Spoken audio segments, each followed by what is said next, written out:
Kwa maelfu ya wakulima nchini Tanzania, kahawa sio tu zao la biashara bali ni urithi na tegemeo la maisha yao ya kila siku. Sekta hii imekuwa uti wa mgongo wa kiuchumi wa maeneo kama Kilimanjaro, Songwe na Kagera, na sasa inapata msukumo mpya kutoka Umoja wa Ulaya. Katika ziara yao ya kila mwaka, mabalozi kutoka nchi 11 wanachama Umoja wa Ulaya wamesema kahawa sambamba na mpunga na korosho itabaki kuwa kipaumbele cha ufadhili na ushirikiano wa kibiashara.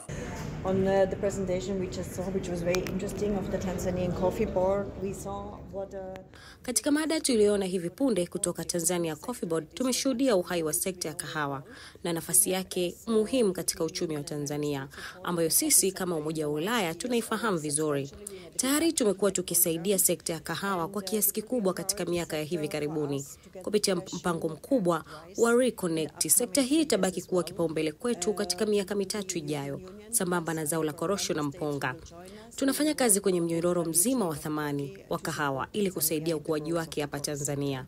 Tulipata pia wasilisho muhimu kutoka kwa kampuni ya ushauri inayofadhiliwa na sisi kusaidia Tanzania kuendana na kanuni mpya za Umoja wa Ulaya zinazohusu ukataji miti.